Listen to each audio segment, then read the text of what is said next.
اب نیا انہوں نے اعتراض ایک مارکیٹ میں دفاع لے کے آئے کہ جی وہ دیکھیں جی بزرگوں کی جو باتیں ہیں وہ چھوڑیں آپ, ہمارے جو عالم ہیں, جو بڑے بزرگ ہیں, وہ تو احمد بریلوی صاحب ہیں, وہ تو اس طرح کی ساری باتوں کو کفریات سمجھتے ہیں, ان سے ثابت کریں. ہم نے کہا جناب رکو ذرا, صبر کرو, دکھا دیتے ہیں. تمہارے اعلیٰ حضرت نے فتاوی رضویہ کے اندر لکھا ہے کہ 7 سنابل 7 چشتیہ کے بزرگوں کی کتاب, جس طرح وہ 8 بیچ تھی نا, 8 بزرگوں کے حالات, یہ 7 بزرگوں کے. یہ کتاب رسول اللہ کی بارگاہ میں مقبول ہے صلی اللہ علیہ وآلہ وسلم, نعوذ باللہ, خواب میں کسی نے دیکھا ہے. اس کتاب کے اندر بھی چشتی رسول اللہ نکلا ہے. اگر اعلیٰ حضرت کو پتا تھا کہ اس میں چشتی رسول اللہ لکھا ہوا ہے, اس کے باوجود انہوں نے رسول اللہ پہ جھوٹ باندھا, تو فارغ. ظاہر ہے کہ یہ تو بہت بڑا فتویٰ ہو جائے گا, یہ کہیں گے نہیں انہوں نے پتہ نہیں ہونا, تو پھر علم ہے کیا فارغ. کہتے ہیں جی بزرگ دلوں دے حال جانتے ہیں, اور آپ کو پتا یہ کہتے ہیں جو مجدد ہوتا ہے نا وہ غوث وقت ہوتا ہے. تو احمد بریلوی صاحب نہ صرف عالم تھے بلکہ مجدد تھے اور غوث وقت تھے. غوث کی حالت ہے کہ اسے پتہ ہی نہیں کہ اس کتاب کو رسول اللہ کی طرف منسوب کر رہا ہے تعریف کے اعتبار سے کہ جس میں چشتی رسول اللہ لکھا ہوا ہے, اور آپ کو کہتے ہیں دلوں کے حال جانتے ہیں. حالت یہ ہے کہ یہ بوڑھے ہو جائیں نا, بغیر اینک کے پڑھ نہیں سکتے. اینک بھی انگریزوں کی بنائی ہوئی, اینک کے بغیر جو پڑھ نہ سکے وہ آپ کے دل کا حال جانیں گے. اور میں نے تو ان کو بڑا آسان سا چیلنج دیا کہ میں اپنی میکینیکل انجینئرنگ میں سے مشین ڈیزائن یا میکینکس آف مٹیریل کا فارمولا لکھ کے دیتا ہوں. کوئی زندہ مردہ بابا منو پڑھ کے دس دے کہ لکھیا کیا ہے, سمجھانا تے چھڑ دیو, اے دس دے کہ لکھیا کیا ہے, وہ تو ویکھ کے پڑھ دے, میں زبر دینا بھی پا دیا گا. ٹائم قیامت تک جے دلاں دے حال جان لیندے نے. تو میں نے بار بار کہا تھا کہ منو چھیڑو گے میں تواڈے اینڈلس نو پکڑاں گا, ہاں منڈو پھڑاں گا تانوں. میں وہ نہیں ہوں کہ جو یہ آپ لوگ تماشے لگاتے ہیں کہ کہیں دھرنا دیا تو دبک کے لوگ پیچھے بیٹھ کے, نہ میں چلتی پھرتی 302 جائے میں ٹھوک دیا گا جی. جس نے بھی میرے اوپر جھوٹا الزام لایا وہ بچے گا نہیں. اور الزام لگانے والوں کا اپنا آپ سٹیٹس دیکھیں. مجھے بتائیں اس نے 8 یا 10 بندے ٹوٹل جو کیمرے میں نظر آ رہے ہیں مسجد میں کھڑے کر کے کہا کہ جی ہم یہ کریں گے. ہماری ایک کال کے اوپر ہزاروں لوگ پاکستان میں کسی بھی شہر پہ جمع ہو سکتے ہیں اللہ کے فضل سے. لیکن ہم نے کبھی اس قسم کی ذلیل حرکت نہیں کیا. جن کے پاس علمی دلائل ختم ہو جائے نا پھر وہ مرنے مارنے کے اوپر اتر آتے ہیں. 3 دفعہ تو یہ مرڈر اٹیمپٹ کروا چکے ہیں میرے اوپر, اور حالت یہ ہے کہ وہ آنے سے پہلے اپنے آپ کو غازی اور شہید لکھتے ہیں, یہاں آ کے معافیا مانگتے ہیں. اسی ٹائم سارا عشق رسول فارغ ہو جاتا ہے. ہاں جی, اور میں تمہیں دسا انہوں نے جتنے وڈے جے نا ہن تک سارے نے رحم دی اپیلاں کیتیاں ہوئی ہیں جے, ممتاز قادری تک انہیں بھی صدر کے رحم دی اپیل کی سی. جناب جی بڑا چنگا کام کیتا تے رحم کیوں مانگتے ہو؟ پھر پہلے لکھ دو جناب اسی پھندے چم لواں گے, بعد رحم دی اپیلاں کر دو. ان کو سمجھ آ جاتی ہے سب کچھ ڈھکوسلا ہے, جھوٹ, ایلوژن میں ان کی زندگی گزر رہی ہے.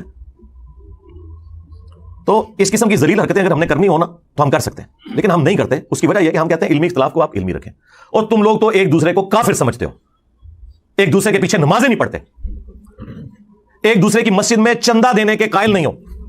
ہم تمہیں چندے بھی دیں, نمازیں بھی تمہارے پیچھے پڑھیں, کوئی مسجد بھی الگ نہ بنائیں, پھر بھی ہم سے تکلیف ہے. جس امت کی یہ حالت ہو کہ اس کی اکثریت کے امام کعبہ کے پیچھے نماز نہیں ہوتی, یعنی بریلوی کہتے ہیں, وہاں اتحاد امت کہاں سے ہونا ہے مجھے بتائیں آپ, جب تک کہ ان کی بیماری دور نہ کی جائے. اور ادھر سعودیہ کے جڑے وڈے امام جو انہوں نے فتوی دیتے ہیں بریلوی کے پیچھے نماز نہیں ہوتی, دو ایک وجہ ہے. اور الحمدللہ میری نفرت میں اکٹھے ہیں. اور جب میں یہ بات کرتا ہوں کہتے ہیں جی وہ غلام احمد قادیانی بھی یہی کچھ کہتا سی. نہ سرکار, غلام احمد قادیانی دجال جب یہ کہتا تھا نا تو ساتھ وہ یہ کہتا تھا تم لوگ کافر ہو اور صرف میں مسلمان ہوں.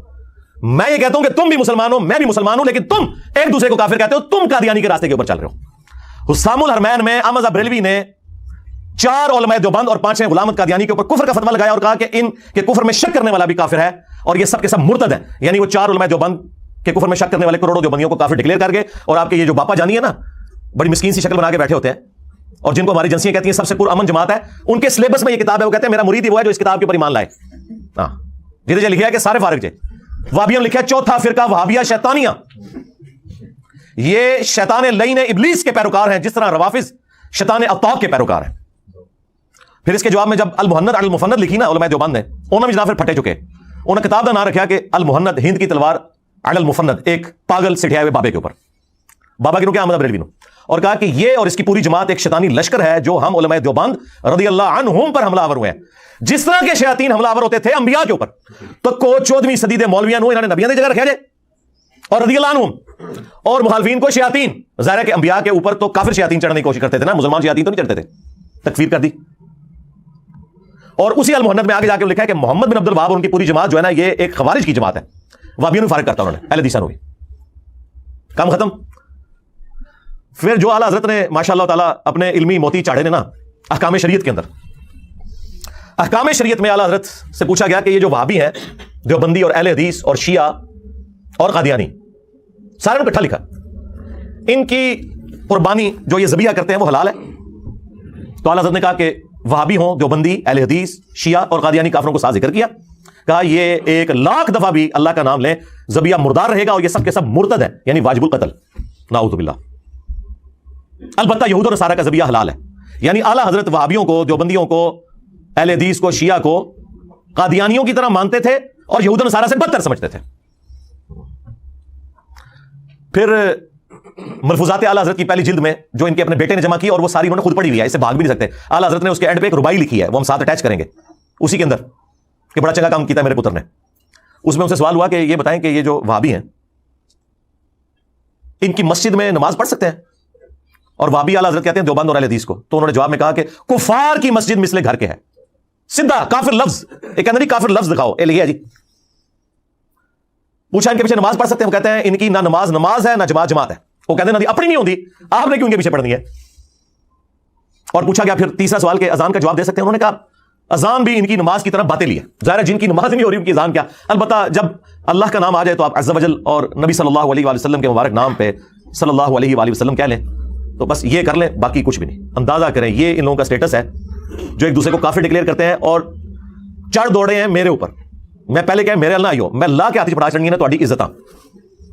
یہ پھرا جناب انہوں نے نکالا ہے سوشل میڈیا کے اوپر, پھرایا انہوں نے کلرڈ کاپی, اور وہی پرانی باتیں جن کے میں کافی دفعہ جواب دے چکا ہوں. آپ کو پتہ ہے 2 سال پہلے علماء دیوبند نے دیوبند انڈیا سے ایک فتویٰ نکالا تھا.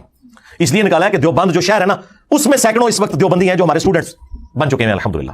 تو پیڑ تو ہے ان کو. اور انہوں نے وہ اعتراضات, میں نے وہ تسلی بخش جواب دیا تھا 1.5-2 گھنٹے میں ایک ایک ریفرنس لگا کے. جسے شوق ہے وہ دیکھ سکتا ہے. وہی باتیں انہوں نے بار بار ریپیٹ کی ہیں اور آؤٹ آف کانٹیکسٹ میرے کلپ کاٹتے ہیں. مجھے